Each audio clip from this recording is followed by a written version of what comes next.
Occupational cancer is the leading cause of line-of-duty deaths in the fire service. That's according to the National Fire Protection Association. Joining me today to talk about the importance of keeping cancer prevention top of mind is the Westminster Fire Department. We've got our friends with us this morning. We have Battalion Chief David Varney, Firefighter Chad Sigg, and President of the Firefighter Union Local 2889, Corbin Gray. Thank you guys so much for being here this morning. Yeah, absolutely. Thanks for having us. So January is a super important month. January is Firefighter Cancer Awareness Month. So Corbin, let's start with you. Just tell us a little bit about the importance of talking about this. Yeah, well, like you mentioned, cancer is a leading cause of death in firefighters. It used to be cardiac, and that was the leading concern. But over the last few years, we've seen a large change in cancer being that leading cause. And so much so that now states are fighting for it to be presumptive, meaning the fact that if we are diagnosed with certain types of cancer, that it's assumed that we receive that from on the job. This is something that we should be talking about year-round, right? Not just January, but I'm glad that we can bring some awareness to it today. Chief Varney, you're on a wellness committee. Tell me why education is just so important. It's so important to the fact that it starts off in January, just like you stated, but now it goes throughout the entire year.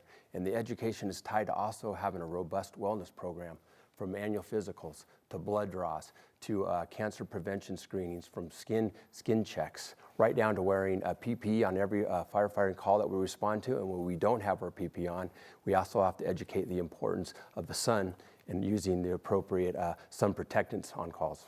It seems like education is really just the Absolutely. Foundation of it all, right? And Chad, I understand that you have a personal experience with this, so as much or as little as you're willing to share. Sure, yeah, I was diagnosed with prostate cancer when I was 41 years old, and it was caught through our robust cancer program we have. I received a blood draw, a PSA test, and caught my cancer through that. Thank you so much for sharing that. I'm so sorry to hear that, but I'm glad that you're spreading awareness now. You're on the other end of it, being able to tell people about it. Yep, I was a survivor of cancer, and it was all done through the awareness that we have and the prevention that we do. I was the youngest person my surgeon had ever seen that had cancer, and it's all attributed to my job, I believe, and it was caught early, thank God. Yeah, for sure.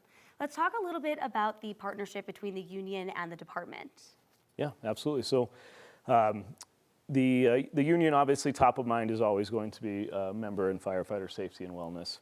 There's been a few different things that we've worked to push for, including getting 2 sets of bunker gears, which is very important in the sense that anytime that we're exposed to fire or any of the carcinogens that we see at fires, the first thing we want to be able to do is to launder that gear.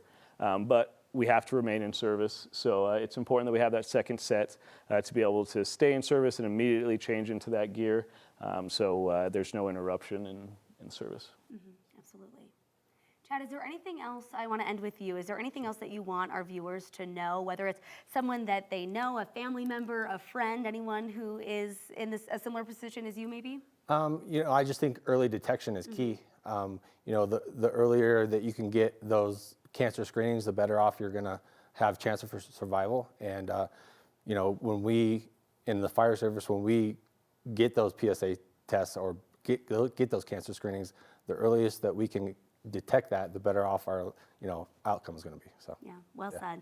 Thank you all so much for joining us this morning. Yeah, such an important topic, like I said, year round, but we're kicking it all off in January. Yeah. Yes. Thank you. Thank you guys. Yep.